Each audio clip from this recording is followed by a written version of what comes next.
Good morning to all. This is Aviral Sharma और आप सबका स्वागत है नोवार क्लासेस में। आज हम बात करेंगे जीन पियाजे के संज्ञानात्मक विकास के सिद्धांत के बारे में, जो कि बाल विकास एवं शिक्षण का एक बहुत ही महत्वपूर्ण टॉपिक है, बहुत ही इम्पोर्टेंट टॉपिक है चाइल्ड डेवलपमेंट एंड पेडागोजी का। कल मैंने आपको सी टेट और टेट का इंट्रोडक्शन दे दिया था कि किस टाइप से कैसे कैसे सब्जेक्ट से किस किस टाइप के क्वेश्चंस पूछे जाते हैं। तो आज बात करते हैं जीन पियाजे के संज्ञानात्मक विकास के सिद्धांत के बारे में। तो सबसे पहले बात करते हैं हम जीन पियाजे के बारे में। ये हैं कौन, इनके बारे में जानते हैं। जीन पियाजे स्विस साइकोलॉजिस्ट थे। ये स्विट्ज़रलैंड के मनोवैज्ञानिक थे, बहुत ही जाने माने मनोवैज्ञानिक हैं। इनकी बहुत सारी थ्योरीज़ को हम पढ़ते हैं साइकोलॉजी में। ये स्विस साइकोलॉजिस्ट एक बार हमें टेट में पूछा जा चुका है पहले, तो ये जितनी भी इम्पोर्टेंट चीज़ें हैं मैंने नोट कर रखी हैं, मैं आपको बताता रहूँगा। कृपया बस ध्यान से देखिएगा। आप अगर वीडियोस को ध्यान से देखेंगे भी तब भी आप 2 से 4 नंबर का बड़े आसानी से क्वेश्चन कर पाएंगे, क्योंकि सी टेट हमेशा 2 से 4 नंबर का जीन पियाजे से पूछता ही पूछता है और आपको बहुत सी अच्छी चीज़ें पता चलने वाली हैं। मैं गारंटी करता हूँ कि ये आपको पूरे YouTube पे कहीं नहीं मिलने वाला है, ऐसा कंटेंट आपको नहीं मिलने वाला है, तो बस ध्यान से देखिएगा। इन्होंने एक बुक लिखी थी, the language and the thought of the child. ये हमें यूपी टेट में पूछा जा चुका है कि जीन पियाजे ने किस बुक को लिखा था। तो ये बुक जो थी इन्होंने लिखी थी वो थी the language and thought of the child. इन्होंने टोटल 32 बुक्स लिखी थी अपने लाइफ स्पैन में। तो जीन पियाजे को विकासात्मक मनोविज्ञान का जनक भी कहा जाता है। He is called as the father of developmental psychology. अब बात करते हैं इनके संज्ञानात्मक विकास के सिद्धांत के बारे में। तो इन्होंने जो अवधारणा दी थी संज्ञानात्मक विकास की, उसमें इन्होंने टोटल 4 अवस्थाएं बताई थीं। पहली अवस्था थी संवेदी पेशीय अवस्था, या कह सकते हैं उसे संवेदनात्मक अवस्था। दूसरी थी हमारी पूर्व संक्रियात्मक अवस्था। तीसरी थी मूर्त क्रियात्मक अवस्था और चौथी थी हमारी औपचारिक क्रियात्मक अवस्था। एक एक करके हम चारों को लेंगे और देखेंगे कि क्या बताया था इन्होंने और किस टाइम पीरियड में होती हैं, क्या क्या इनकी कैरेक्टरिस्टिक्स हैं, क्या क्या विशेषताएं हैं। हम सब चीज़ों को जानेंगे और बहुत ही अच्छे से जानेंगे। और मैं गारंटी करता हूं अगर आपको सी टेट में इसमें से कोई भी क्वेश्चन मिलता है तो आप 100% उसे सॉल्व कर पाएंगे और इससे बाहर नहीं जाने वाला है। बस इतना आपको पढ़ना है और आपका बाहर नहीं जाने वाला है इससे। तो चलिए बात करते हैं संवेदीय पेशी अवस्था या संवेदनात्मक अवस्था के बारे में। सेंसरी मोटर स्टेज इंग्लिश में से बोलते हैं। इसका जो टाइम पीरियड था वो था हमारा जन्म से लेके हमारा 2 वर्ष तक इसका टाइम पीरियड था, from birth to 2 years. Jean पियाजे ने जो अपना एक्सपेरिमेंट किया था वो अपने ही बच्चों पर किया था। इनका एक बेटा था लॉरेंट नाम का और इनकी 2 बेटियां थीं ल्यूशिन और जैकलीन नाम की। तो इन्होंने सबसे पहले जो प्रयोग किया अपनी बेटियों पे ही किया, कहीं बाहर गए नहीं ना कुछ किया, बस सबसे पहले अपने घर में इसका प्रयोग किया इन्होंने। तो देखते हैं क्या बताया इन्होंने। इनके अनुसार बाह्य जगत के प्रति बच्चा अनभिज्ञ होता है, उससे कुछ भी ज्ञान नहीं होता है बाहरी ज्ञान का। पूरी दुनिया उसकी आँखों के सामने बस उसकी पूरी दुनिया होती है। जो कुछ भी वो देखता है बस वही उसके लिए है और कुछ भी दुनिया में उसके लिए नहीं है। बच्चा देखकर, सुनकर, स्पर्श करके, गंध के द्वारा ज्ञान ग्रहण करता है, यानी अपनी इंद्रियों के द्वारा। जैसा कि आप नाम से समझ सकते हैं संवेदीय पेशियाँ क्या होती हैं, हमें जो पेशियों के द्वारा संवेदना, जो सेंस होते हैं हमारे सेंस ऑर्गन्स हैं, आँख, कान, नाक, जीभ, हमारी त्वचा, ये सारे हमारे सेंसरी ऑर्गन्स जो हैं वो हमारी इंद्रियां होती हैं और उन्हीं के द्वारा बच्चा ज्ञान ग्रहण करता है। तो एक इम्पोर्टेंट बात है, इसे ध्यान से पढ़ना। आप बस चीज़ों को सुनते रहिए, सुनने से ही आप अच्छे से स्कोर कर पाएंगे। तो अगले पॉइंट की ओर चलते हैं हम लोग।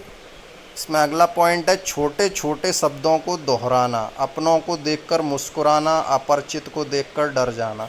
आपने कभी सेंस किया होगा, अगर आपके घर में छोटे बच्चे भी होंगे तब भी आप ये देख सकते हैं कि छोटे छोटे बच्चे जो जन्म से 2 साल तक के बच्चे होते हैं, जो हाल ही में बस सीखे होते हैं बात करना, बस पापा चाचा ऐसे शब्दों का ही प्रयोग करते हैं वो, और उन्हीं की पुनरावृत्ति भी करते हैं। आपको देखकर मुस्कुरा भी जाते हैं, कोई बाहरी व्यक्ति आता है उसे देखकर डर जाते हैं। तो ये सारे आप भी देख सकते हैं। सॉरी। नेक्स्ट जो इम्पोर्टेंट, मोस्ट इम्पोर्टेंट इस स्टेज का जो पॉइंट है उसके बारे में बात कर रहा हूँ, ये है हमारा कार्य क्षेत्र और कारण में संबंध।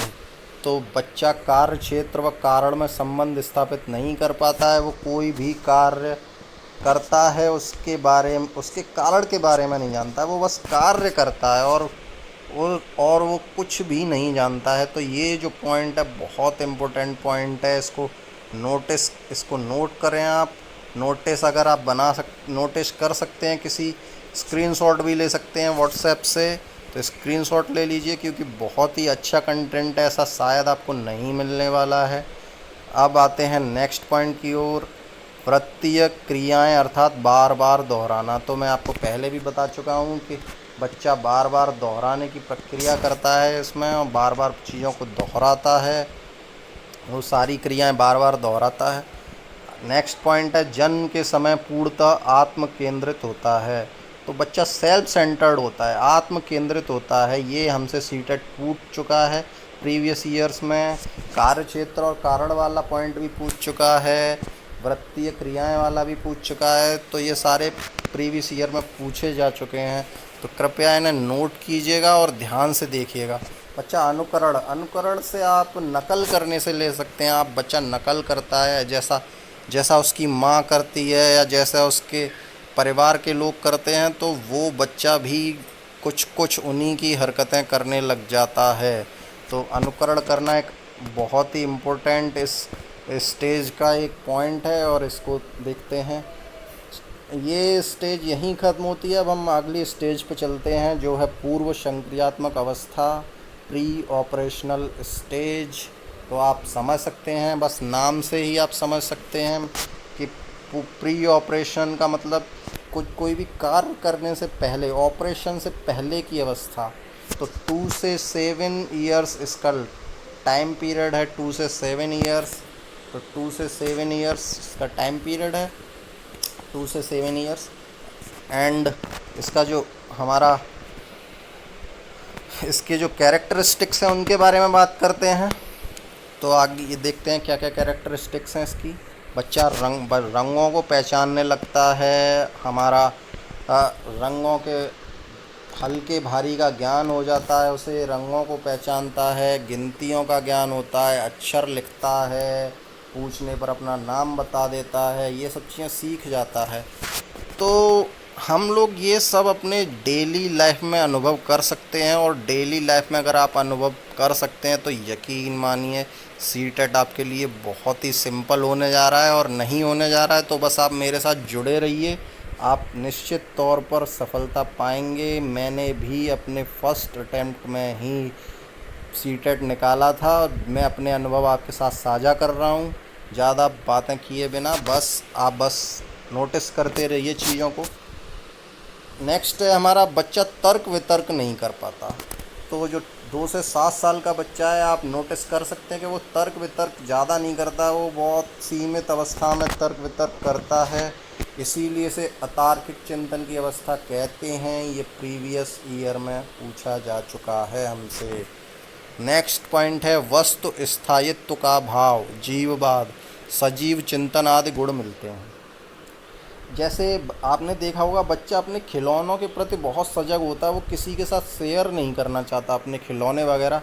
तो आप उसमें वस्तुओं के प्रति कुछ लालच कह सकते हैं, या उनको अपनाने की प्रवृत्ति जन्म ले लेती है, और वो वस्तुओं को अपना समझने लगता है जो भी उसकी होती हैं, और सजीव तौर पर लेता है। जैसे गुड्डे गुड़ियों का खेल भी इसी लगभग इसी एज में स्टार्ट होता है, आप नोटिस कर सकते हैं। और मैं बिल्कुल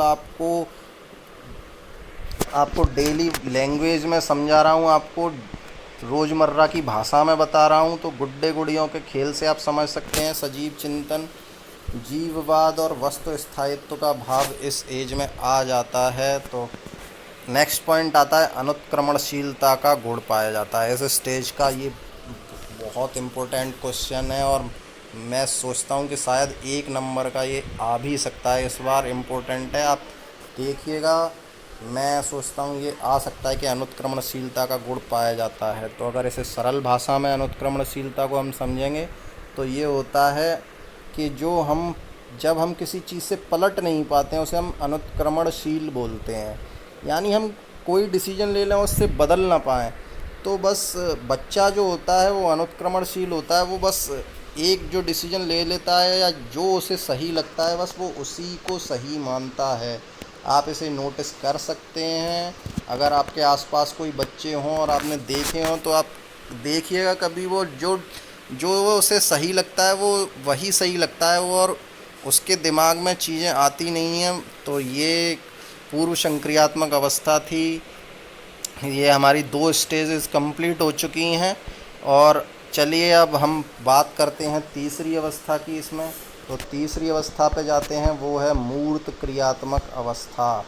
मूर्त क्रियात्मक अवस्था क्या है हमारी, देखते हैं, आइए। मूर्त क्रियात्मक अवस्था, तो इसका जो टाइम पीरियड है वो है 7 से 12 ईयर्स तक। इसे कॉन्क्रीट ऑपरेशनल स्टेज बोलते हैं।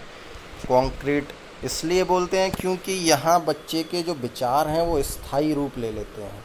बच्चे के विचार स्थायी रूप ले लेते हैं, तो ये इसीलिए मूर्त क्रियात्मक अवस्था कही जाती है। अगर हम शाब्दिक अर्थ पर जाएं तो मूर्त का अर्थ होता है जिसे छुआ या देखा जा सके। जो छुआ व देखा जा सके उसे मूर्त कहते हैं। तो ये हमारा मूर्त हुआ। तो चलिए बात करते हैं अब। यह अवस्था संज्ञानात्मक विकास का मुख्य परिवर्तन बिंदु माना जाता है। संज्ञान से हमारा जो मतलब है वो होता है मस्तिष्क से। जो भी हमारे भाव होते हैं, विचार, अनुभव, वो सारे मस्तिष्क में स्टोर होते रहते हैं। और जो ज्ञान के साथ हम चीज़ें करते हैं उसे संज्ञानात्मक कहते हैं। तो इसीलिए से क्योंकि बच्चे के जो विचार हैं वो स्थायी रूप ले लेते हैं और बच्चा मस्तिष्क का प्रयोग स्टार्ट कर देता है, प्रयोग करना शुरू कर देता है, इसीलिए इसे संज्ञानात्मक विकास का मुख्य परिवर्तन बिंदु माना जाता है। बच्चा तार्किक क्रियाएं करने योग्य हो जाता है। आप कभी देखेंगे कि 7 से 12 वर्ष के बच्चे बहुत क्रिएटिव होते हैं। आप क्रिएटिविटी उनकी देख सकते हैं कि कितने क्रिएटिव होते हैं। कभी कभी तो बड़े भी शर्मा जाएं, ऐसे बच्चे होते हैं बहुत ही क्रिएटिव। तो वो लॉजिकली बहुत सोचने लग जाते हैं। तो बालकों का जो चिंतन होता है, लेकिन जो चिंतन होता है वो सिर्फ मूर्त वस्तुओं तक ही सीमित होता है। मीन्स अगर उसे कोई चीज़ दिखाई दे रही है वो उसके बारे में 4 चीज़ें सोच सकता है, लेकिन वो ये नहीं सोच सकता कि कुछ अमूर्त नहीं सोच सकता। जो उसे दिखाई नहीं दे रहा है या जिसे वो छू नहीं सकता है उसके बारे में वो सोच नहीं सकता है। हाँ, वो ये ज़रूर सोच सकता है कि चिड़ियों के पंख हैं, वो हमारे पैरों के जैसे होते हैं, कुछ इस टाइप का वो सोच सकता है, तर्क कर सकता है। लेकिन वो ये नहीं कर सकता है कि वो जो चीज़ उसे दिखाई नहीं दे रही है उसके बारे में कल्पना करना उसके लिए पॉसिबल नहीं होता है। अब बात करते हैं हम 7 से 12 ईयर्स तक के बच्चों की तुलना करने के बारे में। मूर्त क्रियात्मक अवस्था में बच्चा तुलना कैसे करता है इसके बारे में हम बात करते हैं। तो बच्चा तुलना करना सीख जाता है। इसके लिए मैं आपको एक उदाहरण देता हूँ। जैसे मान लीजिए हमारे पास 2 गिलास हैं, ये 2 गिलास हमने लिए, यहाँ इनमें पानी भर रहा है। ये 2 सेम गिलास हैं और दोनों में पानी भर रहा है हमारा। अब बच्चे से हम पूछें अगर कि आप बताइए बेटा कौन सा गिलास लोगे, तो बच्चा इसमें से कोई भी गिलास चुन सकता है, क्योंकि उसे दोनों में आकार में, मात्रा में कोई परिवर्तन नहीं लगता है, तो वो कोई सा भी गिलास चुन सकता है। लेकिन अगर मैं बात करूं कि अगर मैंने एक गिलास पतला लिया और एक मैंने मोटा गिलास लिया, लेकिन दोनों का आयतन बराबर है और इस पतले ग्लास में पानी की मात्रा ज़्यादा दिखाई देगी अपेक्षाकृत मोटे ग्लास के, लेकिन आयतन बराबर है तो बच्चा हमेशा पतले ग्लास को चुनेगा क्योंकि उसे लगेगा इसमें पानी ज़्यादा है। तो बच्चा तुलना करना सीख जाता है। हाँ, वो अमूर्त चिंतन नहीं कर पाता है, ये बहुत ही नोटिस करने वाली बात है। बच्चे में उत्क्रमणशीलता का गुण पाया जाता है। बच्चा अपने विचारों को बदल सकता है। बच्चा विचारों को बदल सकता है अपने। उत्क्रमणशील और अनुत्क्रमणशील में बस इतना ही डिफरेंस होता है। तो बच्चा उत्क्रमणशीलता का गुण दिखाता है इसमें। भाषा एवं संप्रेषण की योग्यता उसमें विकसित हो जाती है। वो अपने विचारों को भाषा के माध्यम से प्रकट करने लगता है। आप देख सकते हैं संप्रेषण का मतलब होता है कम्युनिकेशन। तो कम्युनिकेट वो अपनी भाषा के माध्यम से करने लग जाता है। ये तो सब आप जानते ही होंगे। दिन, तारीख, समय, महीना, वर्ष, ये सब बताने लग जाता है। हमारी जो नेक्स्ट स्टेज है इसमें, अब हम नेक्स्ट स्टेज पे चलते हैं। ये है हमारी अमूर्त या औपचारिक संक्रियात्मक अवस्था, फॉर्मल ऑपरेशनल स्टेज। तो ये होती है हमारी 12 ईयर्स से 18 ईयर्स या प्रौढ़ावस्था तक, क्योंकि 18 ईयर्स में किशोरावस्था ख़त्म हो जाती है और हमारी प्रौढ़ावस्था लग जाती है। आप सब जानते ही होंगे, नहीं जानते तो एक वीडियो मैं आपको इसमें देने वाला हूँ।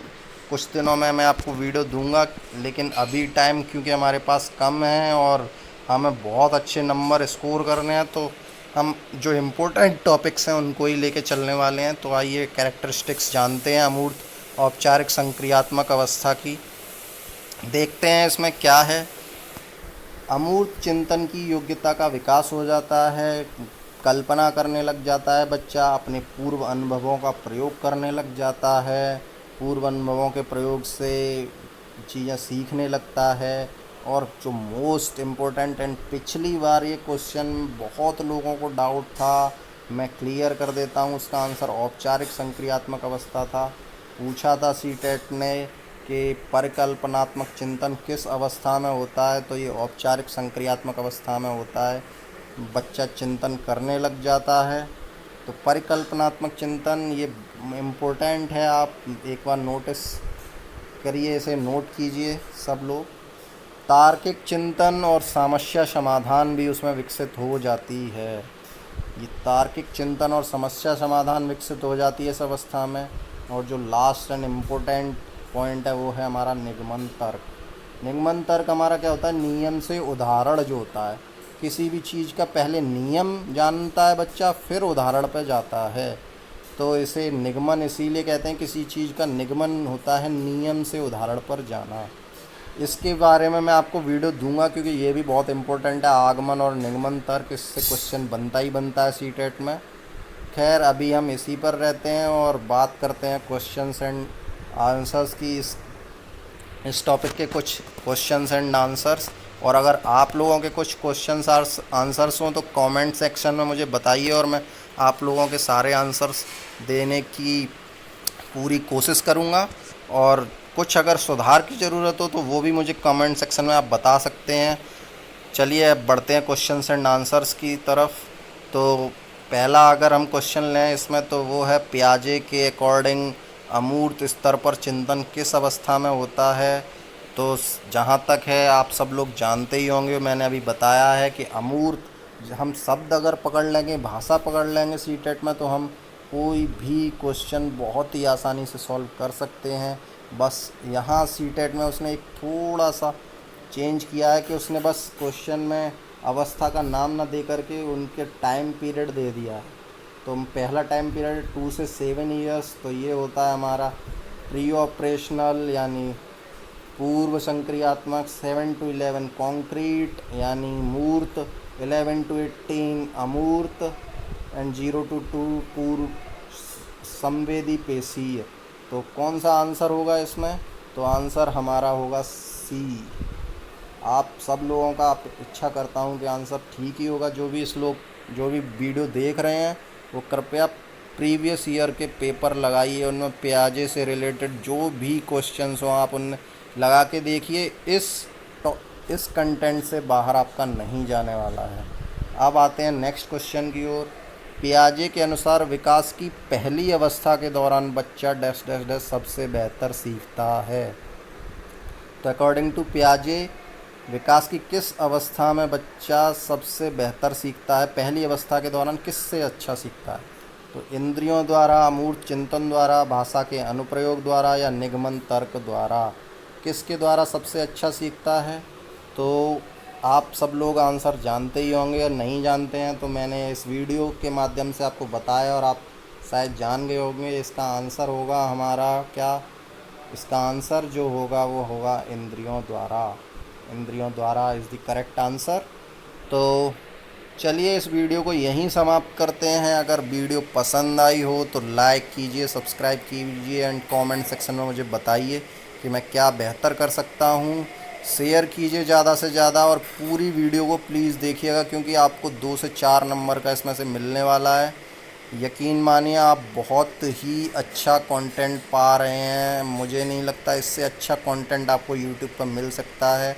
मैंने जो भी पढ़ा है उसका पूरा निचोड़ यहाँ पर दिया है। तो थैंक यू इसके लिए। आप लोग इसे देखिएगा वीडियो को और कमेंट करके मुझे बताइए आपको वीडियो कैसी लगी। एक बार फिर से बोलता हूँ, शेयर ज़रूर कीजिएगा एंड सब्सक्राइब नहीं किया है तो सब्सक्राइब कीजिएगा। Thank you.